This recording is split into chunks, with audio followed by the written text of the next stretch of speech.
فرمائیے تو صحیح کہ تقویٰ چیز کیا ہے، پرہیزگاری چیز کیا ہے؟ اللہ نے قرآن میں جا بجا فرمایا متقی ہو جاؤ، پرہیزگار بن جاؤ، اللہ سے ڈرنے والے بن جاؤ۔ فرمایا ایک شخص جا رہا ہو اور خارے دار جھاڑیاں ادھر ادھر ہوں، درمیان میں چھوٹا سا رستہ ہو،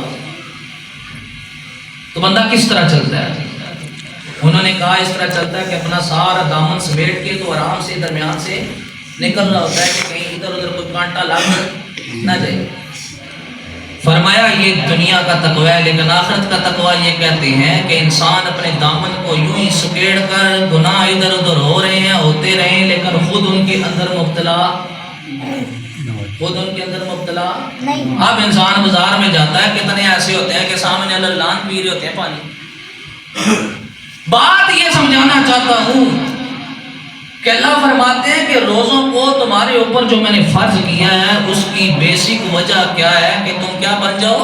متقی بن جاؤ، لعلکم تتقون، تاکہ تم لوگ کیا بن جاؤ؟ متقی بن جاؤ، پرہیزگار بن جاؤ، تمہارے دلوں کے اندر اللہ کا ڈر آ جائے۔ اور یہ تقوی سب سے بڑی نعمت ہے۔ علم آ جائے، صرف علم انسان کو نہیں بچا سکتا۔ اگر صرف علم انسان کو بچا سکتا ہوتا نا تو شیطان کے پاس سب سے زیادہ علم تھا۔ آج تک کوئی نہیں آیا جو اللہ کے سامنے بول سکے۔ کوئی کسی مولوی کے سامنے بول جائے تو لوگ کہتے ہیں بڑا علم والا بندہ ہے، ڈاک کے 10 مولوی نہ، ایسا ہے نہیں۔ شیطان وہ ہے کہ جس نے رب کے سامنے کھڑے ہو کر بھی دلیلیں دی ہیں، دلیلیں اللہ کے سامنے بھی عقلی دلائل اس نے دیے۔ کون سے عقلی؟ کون سی دلیل دی؟ جب اللہ نے فرمایا جا آدم کو سجدہ کر، فسجدوا الا ابلیس، سارے کے سارے فرشتوں نے کیا کیا؟ بولو یار، ایک بات کہنا چاہتا ہوں کہ صرف علم انسان کو نہیں بچا سکتا۔ آج ہم میں سے ہر بندہ یہ کہتا ہے اتنا جی لوکا موٹا علم میرے کو نہیں ہے، علم انسان کو بچا سکتا نہیں۔ علم وہی انسان کو بچائے گا جو نافع ہو۔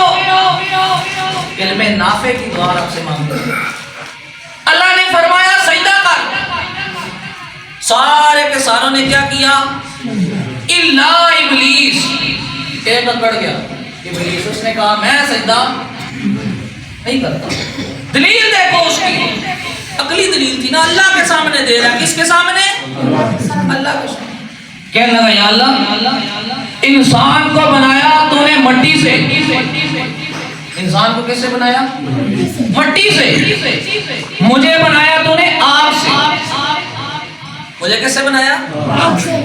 اس نے کہا دونوں کا تناسب دیکھ، آگ زمین کے اوپر بھی جلائی جائے تو شعلے اس کے کدھر اٹھتے ہیں؟ بولو یہ آسمان کی طرف، یعنی اس کی فطرت میں یہ ہے کہ وہ پستی سے کدھر جاتی ہے؟ بلندی کی طرف، آسمان کی طرف۔ فرمایا مٹی کو اٹھاؤ، مٹی کو اگر اوپر یوں چھوڑ دو تو کدھر جاتی ہے؟ نیچے۔ یا اللہ تو اس کا مطلب تو یہ ہے کہ آگ مٹی سے کیا ہے؟ فضیلت والی ہے، اور میں اس آدم سے فضیلت والا ہوں، اس لیے میں بڑا ہونے کے ناطے اس کو سجدہ نہیں کرتا۔ بات سمجھ آئی نہیں آئی؟ اس نے کیا دی؟ دلیل دی۔ اگر صرف علم بچا سکتا نا تو ادھر وہ بچ جاتا، ادھر وہ بچ جاتا۔ حضرت تھانوی رحمہ اللہ نے فرمایا کہ اس کے اندر سارے عین تھے، علم کا عین اس کے اندر تھا، لیکن ایک عین سے وہ خالی تھا، وہ عشق تھا۔ اگر اس کے دل کے اندر اپنے رب کا عشق ہوتا نا تو وہ کہہ دیتا یا اللہ چاہے بڑا ہوں، چاہے چھوٹا ہوں، چاہے پست ہوں، چاہے اونچا ہوں، تیرا حکم ہے بس میں سجدہ کرتا۔ صرف انسان کو اس کا علم، بولو یار، اس کا علم صرف، یہاں بھی اللہ یہی کہہ رہے ہیں تیری بھوک اور تیری پیاس کی وجہ سے نہ میرا کوئی فائدہ ہے نہ میرا کوئی، تجھے روزوں کا حکم دینا، تجھے دن کا بھوکا اور پیاسا رکھنا، رات کو تجھے اپنے سامنے تراویح میں کھڑے ہونے کا حکم دینا، یہ صرف اس وجہ سے لعلکم تتقون، تو کیا بن جائے؟ متقی بن، پرہیزگار، تیرے اندر اللہ کا تو پھر آگے دیکھو، آگے اللہ فرماتے ہیں ایام معدودات، ایام معدودات، اللہ کہتا ہے کیا ہو گیا، گنتی کے چند دن ہیں۔ اللہ کیا کہہ رہا ہے، گنتی کے یہ باقی 11 مہینے میں رب تجھے بغیر مانگے ساری کی ساری نعمتیں کھلانے والا رب آج 30 دن تجھ سے مانگ رہا ہوں، میری خاطر دن کو نہ کھا۔ اب یہاں آ کے بندے کا ٹیسٹ ہوتا ہے کہ 11 مہینے جس رب نے کھلایا ہے، یہ 28 29 30 دن کیا اس رب کو یہ دے گا یا نہیں دے گا؟ آج ہم پتہ ہیلے اور بہانے ڈھونڈتے ہیں۔ پچھلی دفعہ ہم لوگوں نے رمضان کی کیا حالت کی تھی، صرف اس بہانے پہ مولوی جی کڑکا آئیں نے رزق سامنا۔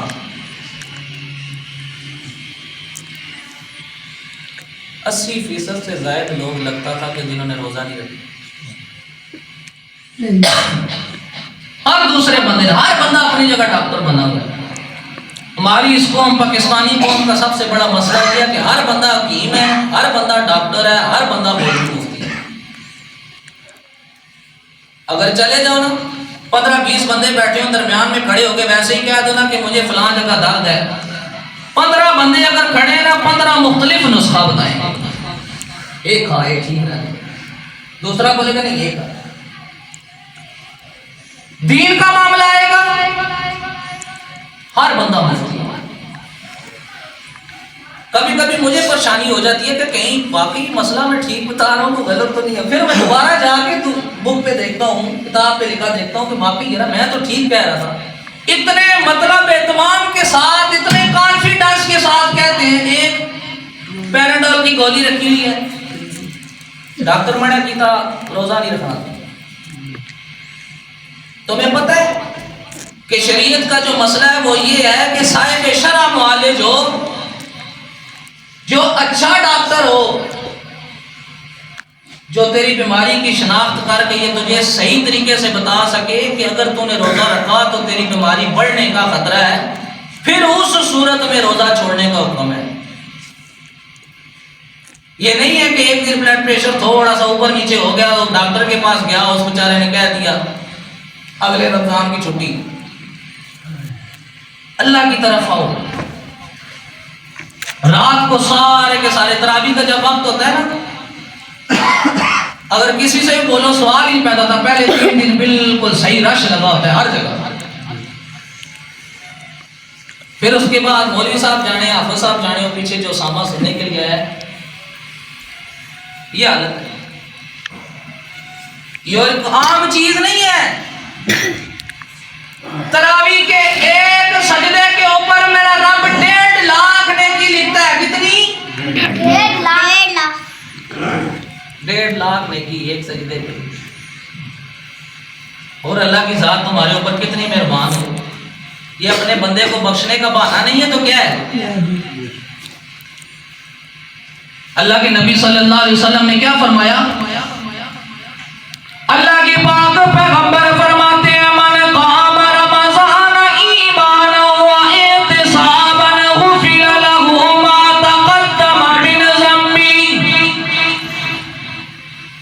فرمایا رمضان کی راتوں کے اندر جو کھڑا ہوا، جس نے تراویح پڑھی، جس نے رب کے سامنے قیام کیا، ایمان کی حالت میں کیا، اللہ کو راضی کرنے کی نیت سے کیا، غفر له ما تقدم من ذنبی، حضور نے فرمایا گارنٹی ہے اللہ اس کے سارے گناہوں کو معاف کرے گا۔ جب میرے آقا نے گارنٹی دے دی نا، اور میرے نبی کی زبان پاک ایسی پاک زبان ہے نا کہ اس میرے نبی نے 2 سے 3 مرتبہ جب یوں دیکھا نا، یوں، تو میرے رب نے قبلہ ہی تبدیل کر دیا تھا۔ میرے نبی کی شان یہ ہے کہ 2 سے 4 مرتبہ جب میرے آقا نے یوں دیکھا تھا نا، تو اللہ نے کیا تبدیل کر دیا تھا؟ فَلَنُوَلِّيَنَّكَ قِبْلَةً تَرْضَاهَا۔ قرآن کے الفاظ پڑھو، بڑا عشق ہے اس کے اندر، اس جملے کے اندر۔ اللہ فرماتے ہیں میرے محبوب آج سے ہم نے قبلہ تبدیل کر دیا، ترضاہا، آپ کو راضی کرنے کے۔ ذرا سوچو، کبھی دل کے کان اور دل کے دریچے بھی کھولو نا، آپ کو کیا کرنے کے لیے؟ پھر فرمایا دوسری جگہ والا سوف یعطیک ربک، اتنا دوں گا نا میرے محبوب کی، آپ کیا ہو جائیں گے؟ وہ نبی آج گارنٹی دے رہے ہیں، اور دو چیزوں کو دو جگہ پہ حضور نے ایسی گارنٹی دی ہے۔ ایک حدیث یہ ہے کہ میرے آقا نے فرمایا کہ تم اپنی دو چیزوں کی مجھے گارنٹی دے دو، میں تمہیں جنت کی گارنٹی دیتا ہوں۔ فرمایا کون سی؟ فرمایا ایک وہ جو تمہارے دو جبڑوں کے درمیان ہے، ایک وہ جو تمہاری دو رانوں کے درمیان ہے۔ میرے آقا نے فرمایا دو چیزوں کی گارنٹی، ایک شرمگاہ کی اپنی کی گارنٹی دو کہ کبھی غلط استعمال، دوسرا اپنی زبان کی گارنٹی دو کہ کبھی یہ غلط استعمال۔